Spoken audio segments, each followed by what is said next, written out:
My brother got my fiancée pregnant before our wedding. My family wants to forgive me, but I cut ties and moved away. This is going to be a long story, and it's exactly as strange as it sounds. I will try to be as concise as possible, but there is a lot to discuss. I don't care if anyone believes this or not. It's so ridiculous that I have to rant. Also, I'm not going to sugarcoat anything, but I'll leave out any details that could identify me to anyone unfamiliar with the situation. I'm 32 years old, and up until a few months ago, I was engaged to my girlfriend of 5 years, Sarah. My younger brother Mike is 29 years old and has always been our family's golden child.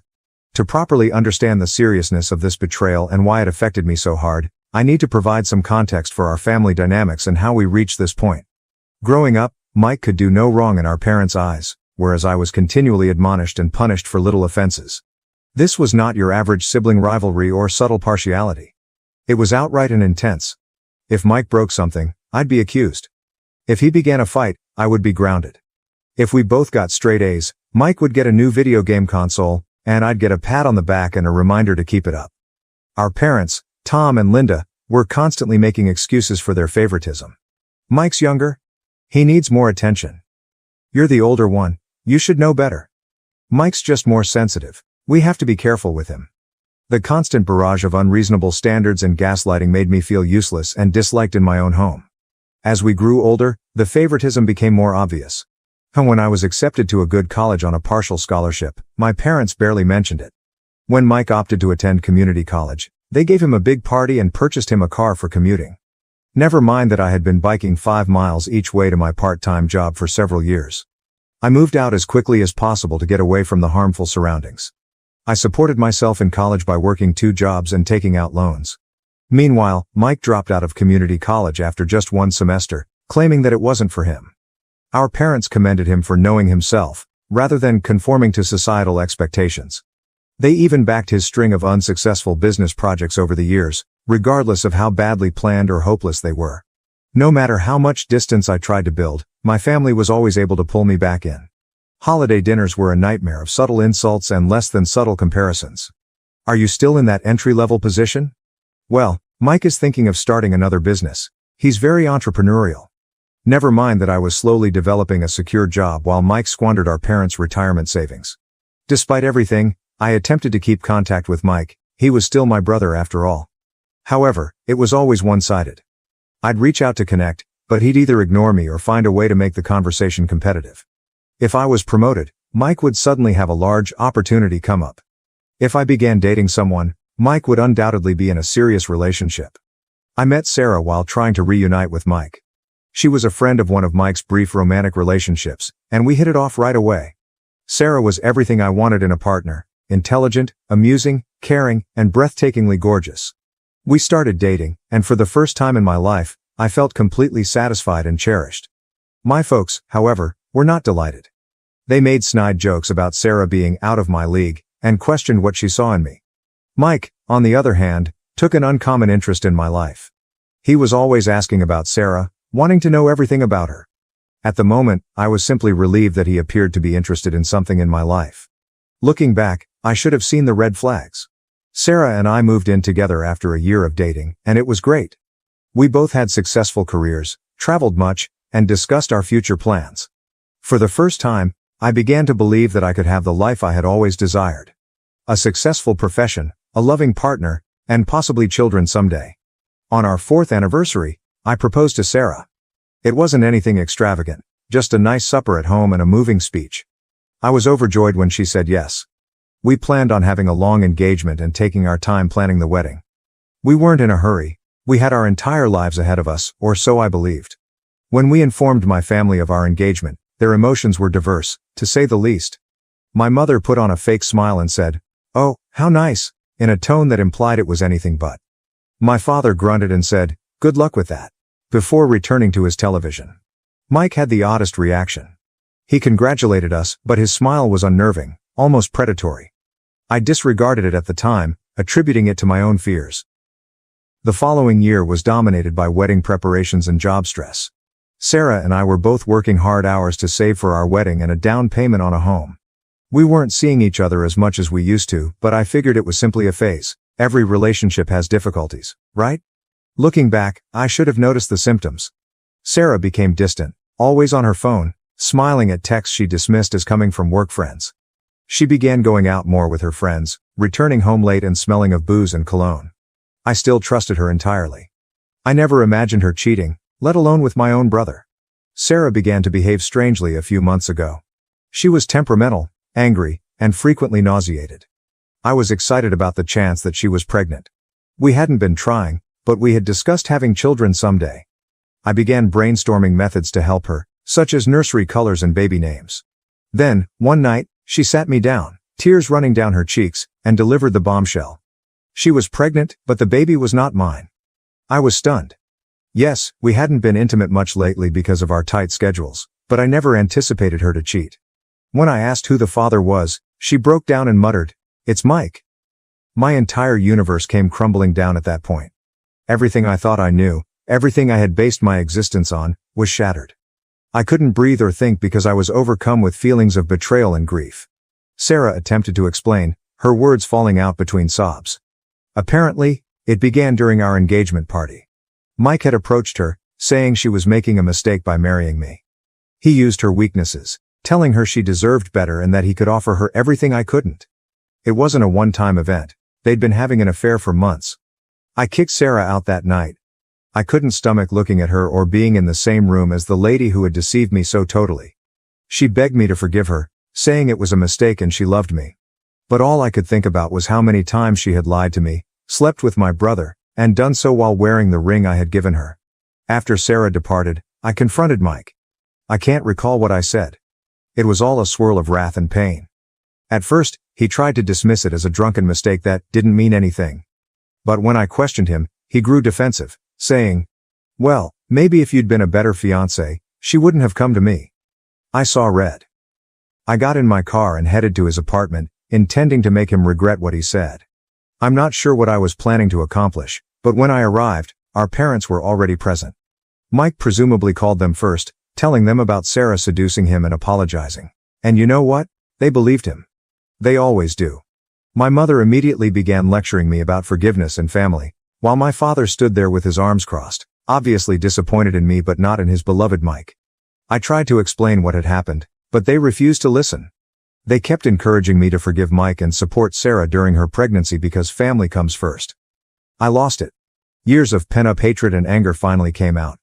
I told them how I felt about their strange sense of dedication, how they had always preferred Mike over me and had never taken my side or backed me. I informed Mike that he was no longer my brother, that he had died for me. I told my parents they could have the son they'd always wanted because they no longer had me.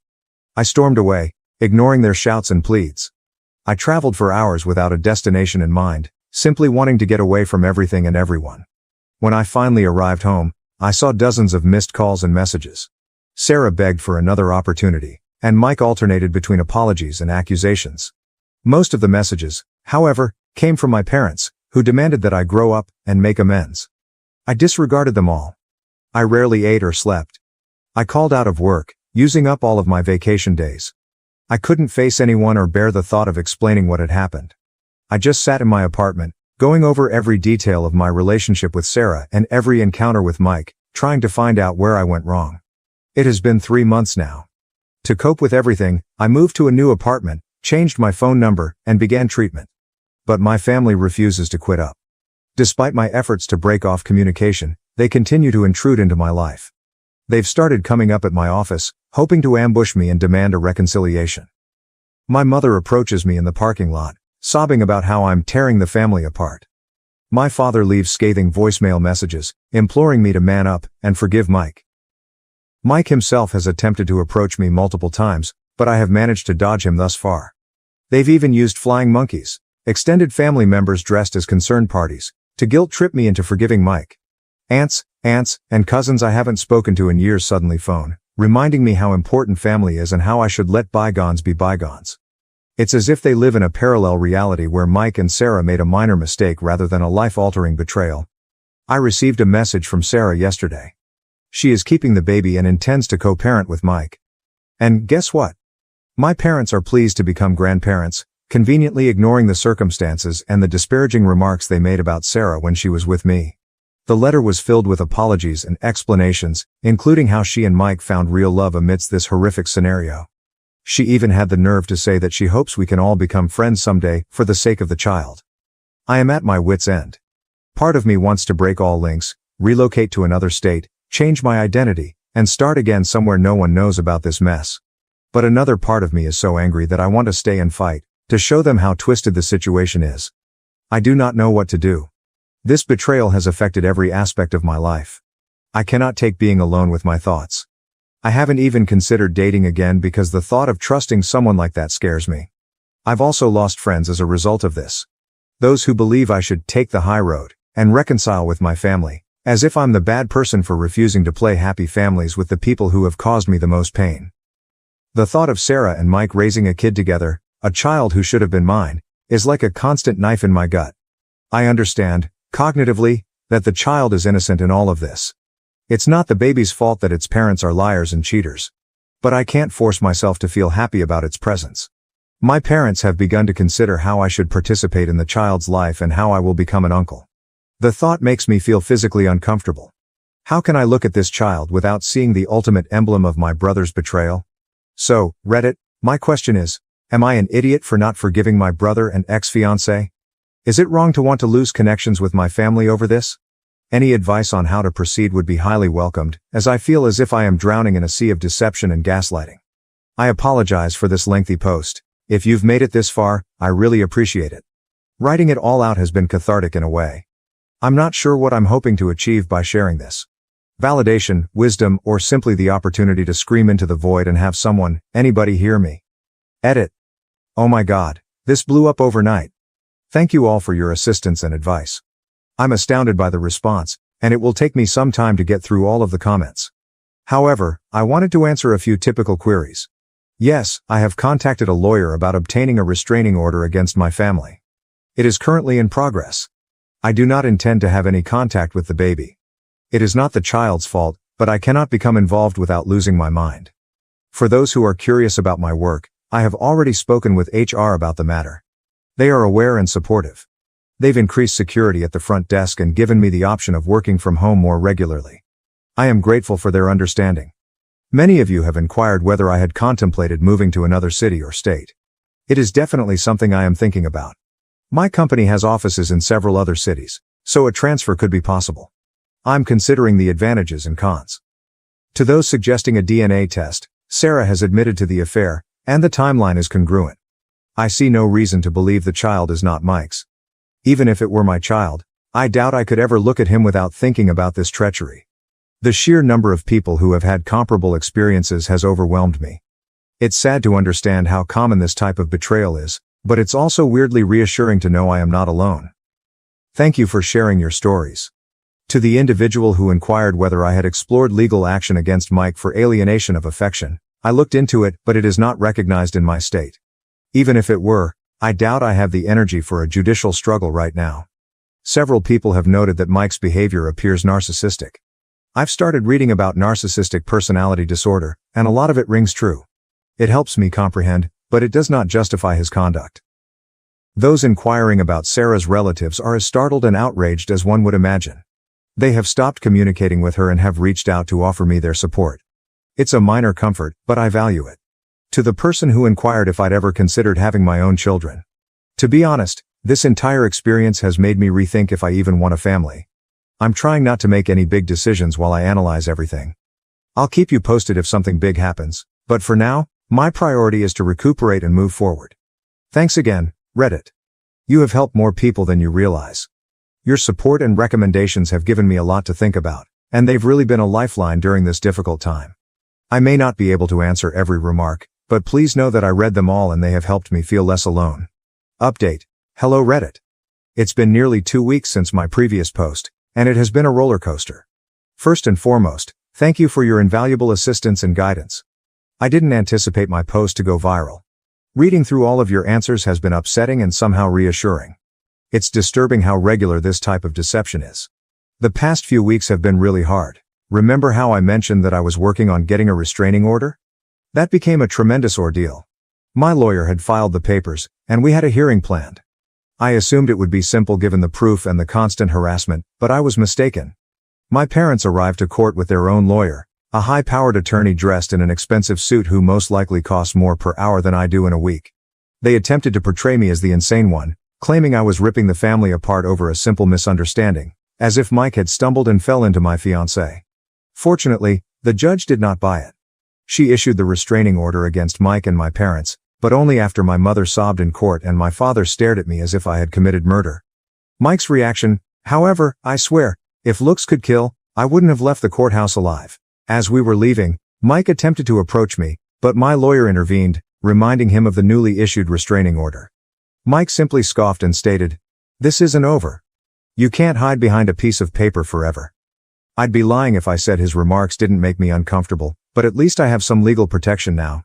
My job situation has also been a nightmare. Remember when I mentioned my family visiting my workplace? It all culminated last week. I was at a client meeting when my assistant alerted me to the fact that my mother was raising a disturbance in the foyer. Apparently, she had brought a photo album and was showing my coworkers baby images of Mike and me while crying about how close her boys used to be. When I arrived downstairs, I found her surrounded by several uneasy-looking colleagues. She was in the middle of telling a story about Mike and me bathing together when we were toddlers. When she recognized me, she attempted to approach me, babbling about organizing a baby shower. I cut her off, telling her she had to go immediately or I'd call the cops for trespassing and breaching the restraining order. Her expression looked as if I had smacked her, but after everything they had put me through, I couldn't care. Security let her out, and I spent the next hour coordinating with my boss and coworkers to minimize the damage. Most of them understood, but I could tell some were concerned about the drama I was bringing into the office. But it was the interaction with Mike that truly threw me off course. Last Saturday, I was in the gym, trying to let out my rage on the punching bag. I was so absorbed that I didn't realize someone was approaching until I heard his voice. I looked back, and there was Mike, smirking at me as if he hadn't just broken the restraining order. He began shouting loudly, making sure everyone nearby could hear. I ordered him to go before I contacted the cops, but he laughed and said he was going to tell them I had threatened him and Sarah. That's when I lost it. I struck at him, landing a punch squarely on his jaw. He stumbled back, then pounced at me. We ended up on the floor, trading blows like children again, but this time, there were no parents to separate us, no one instructing me to be the bigger person, and let Mike win. I managed to land a couple decent hits before the gym staff intervened. Mike's nose was bleeding, and I could feel my face swell. We were both shrieking, attempting to break free and go at each other again. The gym manager threatened to call the cops, which ultimately shook me out of it. I grabbed my belongings and fled. I was driving home, still shivering from the adrenaline rush, when I received a call from an unknown number. Against my better judgment, I responded. Sarah was shouting at me about breaking Mike's nose and suggesting he would require surgery. I couldn't stop giggling. Sarah being unhappy with me after what they had done was plain ludicrous. I sarcastically apologized if I irritated her little boyfriend, whom she had been sleeping with behind my back for months. She started crying, moaning about how frightened she was, how the baby could feel her suffering, and how I was so selfish. I hung up and blocked her phone. The consequences of the brawl were serious. The news traveled quickly within our social circle.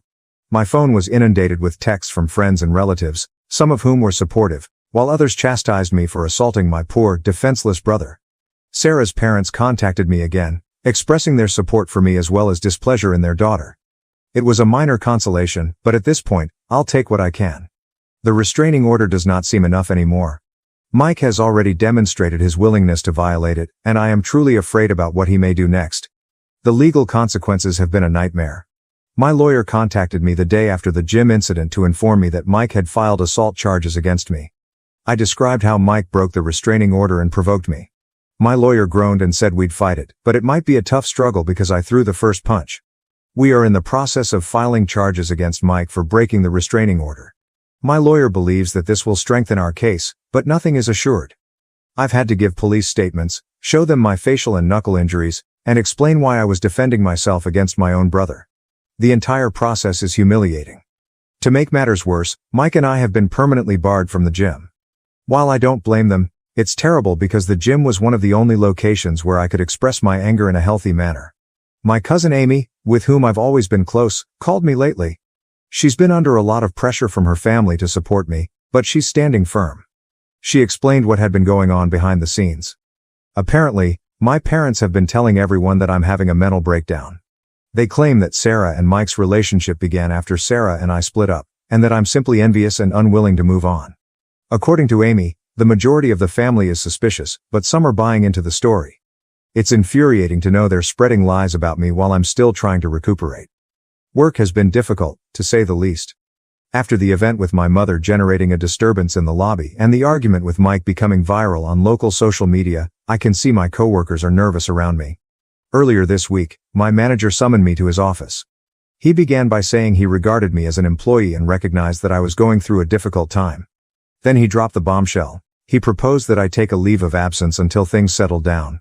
He referred to it as a personal sabbatical, paid, of course, but it was evident that the decision had been taken. I wanted to fight, tell him that work was the only thing keeping me sane right now, but I knew it would be fruitless. I agreed, thanked him for his understanding, and began to pack up my office. As I was leaving, I overheard two coworkers whispering about how my brother got my fiancée pregnant. I slammed my office door louder than required as I walked out, taking some tiny joy in seeing them jump. I would be lying if I said none of this bothered me. I've begun taking long trips at night just to get out of my flat. Sometimes I find myself parked outside my old house, the one I shared with Sarah, wondering how my life became so messed up. In the midst of all this commotion, I found comfort from an unexpected source. Sarah's younger sister Emma. She messaged me on social media, apologizing for her sister's actions and offering her support. At first, I was skeptical. What if it was all a trick? But after speaking with her, I understood she was equally outraged by Sarah's acts as I was. Emma has kept me informed about Sarah and Mike's lives. They appear to have moved in together, living as if they did not wreck several lives in order to be together. Emma claims Sarah is attempting to portray herself as the victim, crying to anybody who will listen about how she never meant to hurt anyone, and that she and Mike are soulmates who found each other against all odds. It makes me sick to my stomach, but I appreciate Emma keeping me updated. After all, information is power, even if it is knowledge that I would rather not have. The social media impact has been a nightmare. I've always been a quiet person, but this event has thrust me into an unwelcome limelight. Someone, most likely one of Mike's friends, posted about our feud on a local Facebook page.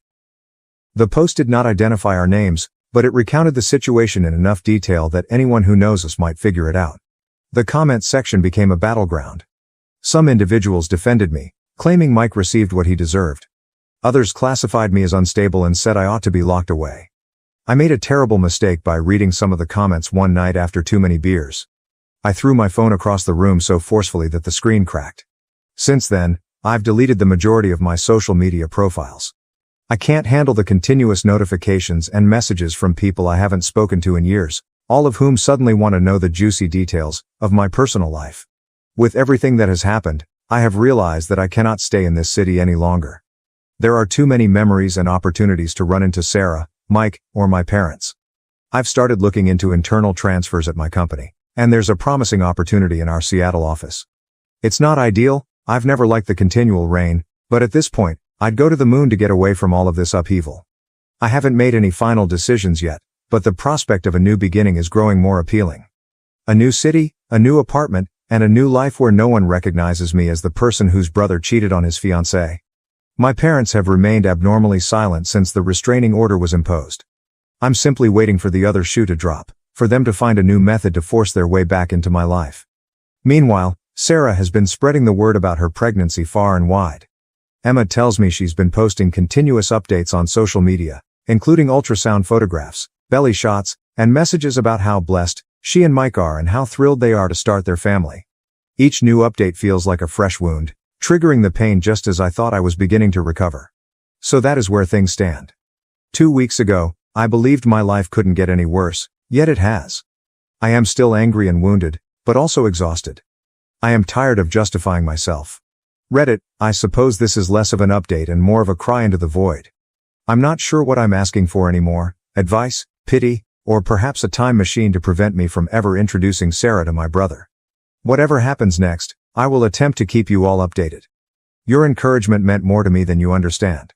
It's comforting to be reminded that there are still good individuals in the world, even when everything appears to be full of betrayal and deception. Hello, Reddit. It's been a week since my last update, and I'm here with what I hope to be my final post about this calamity. First and foremost, I'd like to thank everyone for their assistance and advice along this journey. Your messages have been a lifeline at the darkest days in my life. A lot has happened in just 7 days, and I'm still trying to digest everything. I guess I'll start with the major news. I'm moving. Yes, I took the risk and accepted a transfer to our Seattle location. It wasn't an easy decision, but with everything that had transpired, I realized I needed a new beginning. The choice came following a particularly difficult day last week. I had just returned from another meeting with my lawyer over Mike's assault allegations when I noticed a message in my mailbox. It came from Sarah. I nearly threw it out, but curiosity got the best of me. Inside, there was an ultrasound photo and a handwritten letter expressing her and Mike's joy over their baby. She said she hoped I could find it in my heart to be pleased for them and that their child would be overjoyed to have me as an uncle. I saw red. Before I knew it, I had cleared Sarah's phone number and contacted her. She picked up on the second ring, so I let loose. I told her precisely how I felt about her, Mike, and their beautiful little family. I told her she was insane if she thought I'd ever want anything to do with that child, and that she, Mike, and the baby could all go to hell. It wasn't my best moment, but it felt liberating to finally express all I'd been keeping back. That night, I realized I couldn't live in this city any longer. I called my supervisor and informed him that I wanted to relocate to Seattle. To my surprise, he appeared relieved, probably concerned about how all of this drama would reflect on the organization. He promised to expedite the papers, and by the next morning, it was official. I had 2 weeks to collect my belongings and relocate across the nation. My family and social circle were quick to learn about my move. Unsurprisingly, my folks were furious. They turned up uninvited to my flat, defying the restraining order once more, to try to persuade me not to go. My mother cried, accusing me of abandoning the family, while my father raged at me for being selfish and immature. I didn't participate. I contacted the police and had them removed for breaking the injunction. My mother shouted as they were let out, telling me that I would regret it, that family is everything, and that I was wasting it. I slammed the door and returned to packing. Mike did not contact me directly, likely due to ongoing legal issues, but he did write a lengthy statement on social media. He talked about how some people can't handle seeing others happy, and how he and Sarah were rising above the hate to focus on their new family unit. It was plainly directed at me. I'll admit it hurt to see how many people liked and commented on his behalf, but I told myself that their opinions are meaningless because they don't know the truth. Sarah's remark was the most unexpected. Following our phone talk, she confided in her sister Emma, who has been keeping me updated on their condition. Emma informed me Sarah had a breakdown, stating she knew what she and Mike had done was wrong and was frightened of the future. My cousin Amy, bless her, offered to help me pack. While we worked, she told me more about what was going on in her family. Apparently, my aunt, my mother's sister, had a furious dispute with my mother. She accused her of consistently preferring Mike and pushing me away. She even informed my parents that they were reaping the repercussions of their years of favoritism. I won't lie, it felt good to hear that someone in the family was finally calling them out. My lawyer promised me that my move would have no effect on the pending legal dispute. We're still pursuing charges against Mike for breaking the restraining order, and we're fighting the assault allegations he made against me. My lawyer feels certain that the judge will see through Mike's lies, especially given his history of violating the injunction. Moving across the nation may potentially help our case, as it demonstrates that I am not a threat to Mike and have no intention of dealing with him. I'm not sure if I will post another update after this. Part of starting over is leaving the past behind, and as helpful as this group has been, I believe it is time for me to move on from this sad chapter. I need to focus on creating a new life rather than obsessing on the past. So, I guess this is it. Wish me luck, Reddit. I have a whole new life ahead of me in Seattle, and I plan to make the most of it. Thank you for staying with me throughout this. Your help has been tremendous, and it's reassuring to know that there are still good people out there, even in a world filled with betrayal and deception. Thank you for watching. If you haven't subscribed yet, please do so and hit the notification bell to stay updated with more shocking real-life stories happening around you.